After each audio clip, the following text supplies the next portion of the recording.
آپ کہتی ہیں بلوچوں کی نسل کشی کی جا رہی ہے، آپ پھر یہ پنجاب کے رہنے والوں کے ساتھ جو ہو رہا ہے اسے کیا کہیں گی؟ نسل کشی کہیں گی یا نسل کا بڑھاوا کہیں گی؟ کہ پنجاب میں کوئی گھر نہیں، ہر گھر کا بیٹا جو ہے گمنامی کی زندگی گزار رہا ہے، آپ کیا اسے کہیں گی کہ ارشد شریف کو پہلے ملک سے بھاگنے پہ مجبور کیا گیا، پھر اس کا پیچھا کر کے پردیس میں ظلم کے ساتھ اسے قتل کر دیا گیا؟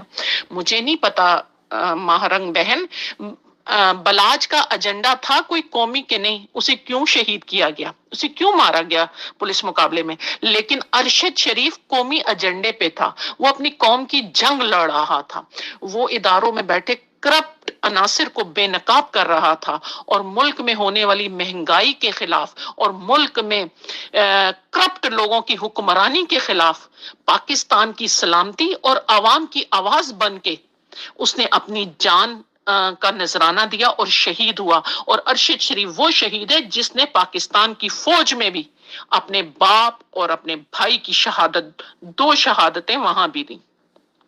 مجھے نہیں پتا بلاج کا کوئی قومی ایجنڈا تھا کہ نہیں تھا، لیکن ضلع شاہ سادہ ہونے کے باوجود اس کا قومی ایجنڈا تھا، وہ عمران خان کی پارٹی کے ساتھ کھڑا تھا، وہ عمران خان کے نظریے کے ساتھ کھڑا تھا کہ پاکستان میں لسانیت نہ ہو، پاکستان میں بیرونی طاقتوں کے ڈرون نہ مارے جائیں، پاکستانی قوم کو تحفظ، پاکستان کسی کی جنگ کا حصہ نہیں بنے گا۔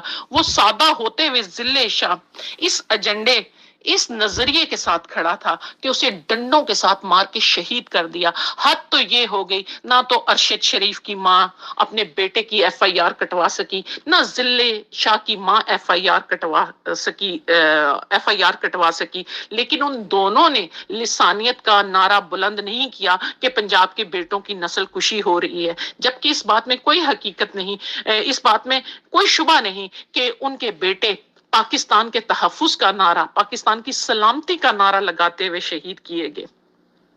اس سے بڑھ کر آپ کو میں زندہ مثال ابھی جو ہمارے پاس ہے، عمران ریاض قوم کا مقدمہ لڑتے ہوئے، قوم کی آواز بنتے ہوئے، اس نے اپنی قوم کے لیے آواز بلند کی، اس نے اپنی قوم کے تحفظ میں آواز بلند کی، اور اس کی جاب چلی گئی، اس نے اپنی نوکری کی قربانی دی، اس نے اپنے گھر کی قربانی دی، اور اسے سرے راہ چلتے ہوئے ایئرپورٹ سے اغوا کیا گیا، اور اسے 5 مہینے برے طریقے سے تشدد کیا گیا، پھر بھی وہ غازی واپس آیا قوم کی جنگ لڑتے ہوئے۔ اتنا تشدد کیا، اسے بولنے سے، اس کے بولنے کی طاقت کو چھین لیا، اس کی زبان کو زخمی کر دیا، اس کی صحت 50% گر گئی، ایک بیمار لاغر انسان میں تبدیل کر دیا، لیکن ہمت نہیں ہارا۔ سلام ہے اس کی ہمت کو، عمران ریاض کی کو، اور پھر وہ اپنے جہاں سے اس نے چھوڑا تھا اسی سے اس نے اپنی قوم کے لیے پھر جنگ لڑنا شروع کر دی۔ تو بی بی جو پاکستان کی آواز بن رہا ہے اور قربانیاں دے رہا ہے، اصل میں اللہ انہی کی قربانیوں کو قبول کرتا ہے۔ مجھے بلاج کا نہیں پتا، اور اگر پہلے ہو رہے تھے تو مہرنگ تم نے کیا، آپ نے کبھی بلوچستان کی حکومت کے سامنے احتجاج کیا؟ نہیں کیا۔ دھرنا دیا؟ نہیں دیا۔ کیا ابھی کبھی آپ نے بلوچستان کی ہائی کورٹ کے سامنے آپ نے دھرنا دیا؟ نہیں دیا۔ آپ کا کوئی پروفائل نہیں ہے، میں نے دیکھا۔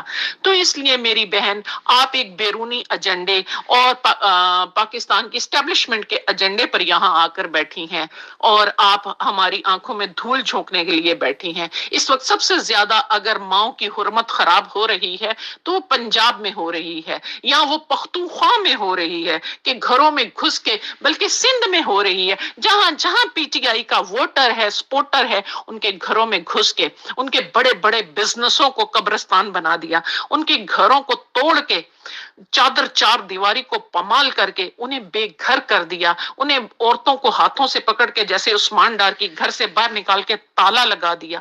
یہ وہ ماں ہے جس نے اس قوم کے پورے ایک علاقے کو، پورے شہر کو روزگار دیتے تھے، جبکہ آپ کے مسنگ پرسن نے قوم کے لیے ایسی کوئی خدمت نہیں کی۔ ٹھیک ہے، تو میں یہاں سمجھ رہی تھی یہ میری قوم کے ساتھ زیادتی کی جا رہی ہے، میری قوم کو حصوں میں تقسیم کرنے کی جا رہی ہے، جو کہ پاکستان کے خلاف سازش ہے۔ اس لیے میں مجبور ہو کے بولی کہ پاکستان کی سلامتی کے خلاف جو کوئی آواز یا ہاتھ اٹھے گی تو یہ قوم اسے توڑ دے گی، اس آواز کو بند کر دے گی۔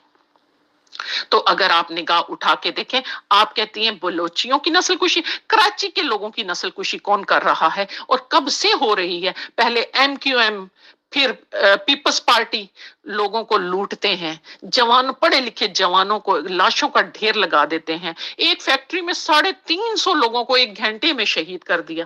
وہ نسل کشی نہیں ہے؟ ایک گھنٹے میں 350 لوگوں کی نسل کشی ہونا آپ کے خیال میں وہ نسل کشی نہیں ہے؟ وہ اس قوم کے بیٹے نہیں تھے؟ آج تک نہ تو ان کا مقدمہ ہوا، نہ ان کے لواحقین کو کوئی انصاف ملا۔ کیا وہ اس قوم کے، اس ملک کے شہری نہیں ہیں؟ اب وہ کراچی کی لسانی کی بات کر لیں، وہ کراچی کی نسل کشی کی بات کر لیں، اس سے بڑھ کر پھر آپ آگے بڑھیں تو مذہبی بنیادوں پہ شیعہ کمیونٹی پورے پاکستان میں سے فقہ جعفریہ کمیونٹی کے سب سے زیادہ مسنگ پرسن ہیں، پڑھے لکھے نوجوان سب سے زیادہ، لیکن انہوں نے کبھی لسانی نعرہ بلند نہیں کیا۔ انصاف کے لیے ضرور بلند کیا، لیکن لسانی نعرہ انہوں نے کبھی بلند نہیں کیا۔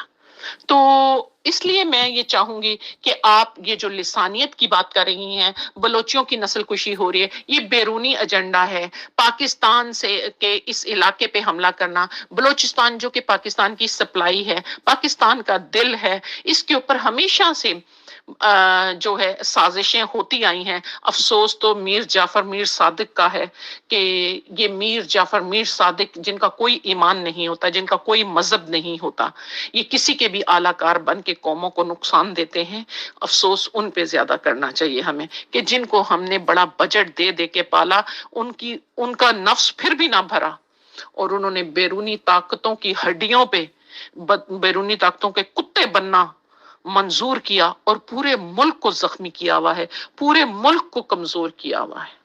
تو ماہرنگ، مجھے نہیں پتا آپ کی بات میں کوئی قومی نظریہ نہیں نظر آ رہا، آپ کی آواز میں کوئی قومی نظریہ، کوئی قوم کے تحفظ کی بات نہیں ہو رہی، قوم کو توڑنے کی بات ہو رہی ہے، ملک کو توڑنے کی۔ تو ہم آپ کو یہ ہرگز اجازت نہیں دیں گے۔ پاکستانیوں، میں آپ لوگوں سے التماس کروں گی، آپ لوگ پھر غیرت کریں تو پنجاب کے جتنے گھروں کو توڑا گیا ہے، جس قدر ظلم کیا گیا، ابھی شیب دستی کے ساتھ اس کی عورت کو، اعظم سواتی کی بیوی کو، ایک لمبی لسٹ ہے، عالیہ حمزہ ہو گئی، یاسمین راشد ہو گئی، سندھ سے عادل جو ہے اس کی مسز ہو گئی۔ تو یہ بڑی ایک لمبی لسٹ ہے۔ تو اس کے لیے ہمیں یہ پھر آپ لوگوں کو بھی عورتوں کے ساتھ آ کے بیٹھ کر باقی پاکستان کی ماں کے لیے بھی آواز اٹھانی چاہیے، ان کے بیٹوں کی نسل کشی کے لیے اٹھانی چاہیے، نہیں تو یہ بے انصافی ہوگی اور اس سے لوگوں کے دلوں میں شغاف پیدا کیے جائیں گے، تعصب کو ہوا دی جائے گی۔ اس کو روکنے کے لیے یا تو ان کے ساتھ بیٹھیں یا ان کی ویڈیو کو شیئر کرنا بند کریں، کیونکہ مہارنگ نے بیرونی طاقتوں کو خوش کرنے کے لیے جو انگریزی میں سپیچ کی ہے، پاکستان کی جگ ہسائی کی ہے، پاکستان کو کمزور کرنے کی ایک کوشش کی ہے، جس کی ہم مذمت کرتے ہیں اور ہم اس کے ایجنڈے کے ساتھ نہیں کھڑے ہیں۔ اس کا جواب کیا، آئندہ سے ان کی کسی پوسٹ کو شیئر نہیں کیا جائے گا۔ اگر مسنگ پرسن کی بات ہوگی تو پورے پاکستان میں ہوگی، اگر شہید بیٹوں کی بات ہوگی تو پورے پاکستان، خاص طور پہ وہ جو پاکستان کی سلامتی کا نعرہ لگاتے ہوئے شہید ہوئے، ان کا زیادہ حق ہے۔ عمران خان زندہ باد، پاکستان پائندہ باد۔